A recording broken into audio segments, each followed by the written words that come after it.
So, we wanted to give you a sense of what's been happening over 10 years of the 5 years of Creative Brain Week, 10 years of the Global Brain Health Institute. It also, I know, feels a little bit like visiting a wedding. I wouldn't be the first person to use the Irish wedding analogy for how GBHI works. We bring all of these people together, and extraordinary things happen when you put people in the same room for long enough. We're only able to do a few days in Creative Brain Week. GBHI does a little bit longer. You can go from Mike Hanrahan, musician, through to Karina, through Adolfo, through Siobhan, Commissioner for Older People in Northern Ireland, to Stefania. But we want to bring it back, sort of. So I'd like to invite my friend and colleague, Professor Agustin Ibanez, professor of many things, professor of neuroscience, but also bass player, which I think is his biggest skill. And there have been many adventures which you have gone on in the last couple of years, some of which you can see details of outside. But I'm going to invite Agustin to bring this session to a close by talking about some things that he has taken from the last couple of years and where he might be going with them, both in science and in his own life. Thank you. Agustin, if you'd like to.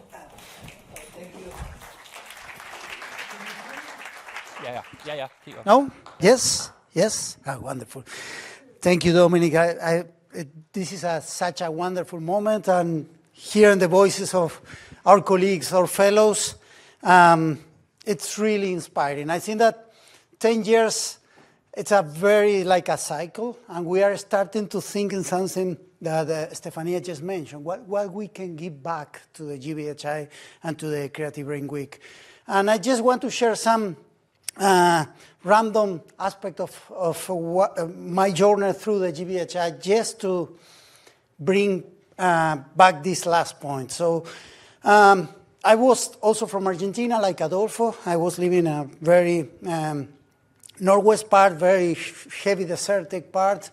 I was dealing with HDAD, impulsivity. So for me, creating sense, create meaning, it was always a challenge. I have a very fragmented perception of my own life and my family. My father later on got dementia also. So for me, trying to create connections, to create meaning, to understand the complexities of the life has been always like the very positive and negative of my own strugglings. And GBHI completely transformed that. At that time, when I joined in 2018, I was doing neuroscience. I was trying to understand social life because I was very shy and had very, heavy problems with social life. So I tried to understand empathy, moral cognition, envy, schadenfreude, social emotions. And I was studying the frontotemporal dementia, a condition that have, impairment in this kind of social world comprehension. But I realized that in Latin America, many people was suffering for the same fragmentation that I lived in within, but at a different level. No money, no connections, no collaborations. So at that time, I have a single dream: create a network for research, for improving, the research of dementia in Latin America. And GBHI was just helped me to make possible this dream. Bruce Miller was an incredible mentor, like Brian has been very later on.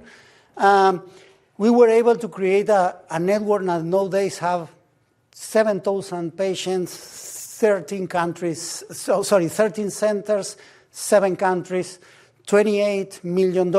Now we are waiting for another $20 million renewal for continuous the research. And that was fantastic. But for me, it was not just that. It was the opportunity for have more than 25 fellows working that. Adolfo is working in Red Lat, our network. Many other fellows are working there. And the thing that I started to realize, coming back to my fragmented view of life, is that what I wanted is to return the body and the context to the brain. So understanding the brain health now, for me, is understanding how the overall health of the body, how you move in the world, and how the environment impact that. And this only can happen with a very transdisciplinary view of the brain. Never will happen outside the GBHI. So in the last 5 years, I have started to understand, how your body, your interoception, how you feel your internally how is the environment impact in your health, in your inflammatory system, in your cardiometabolic system, and in your brain. How you have or not purpose in life, how this is related to inflammation in the body and in the brain, how you move in the world impacts your brain.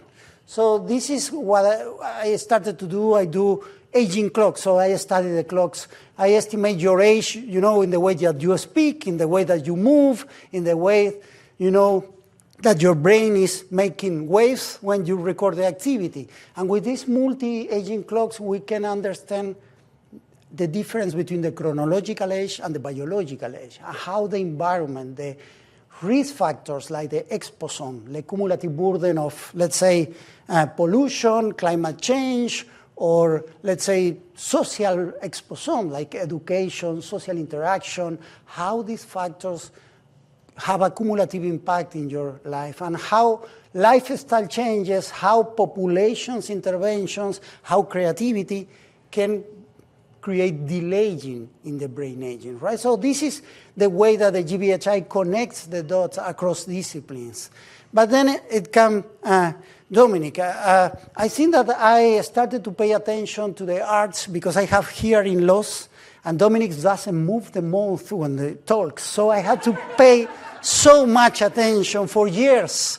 I still struggling, but I started to pay attention about the salutogenic work of the arts, and how the way that small things, when they accumulate, they happen every day in your life, can really impact your health. And this is how arts and creativity can do it. And at the GBHI, we were crazy enough to bring a computational neuroscientist from Venezuela, Carlos Coronel, another fellow, right? So that he's a guy that creates biophysical models of the brain.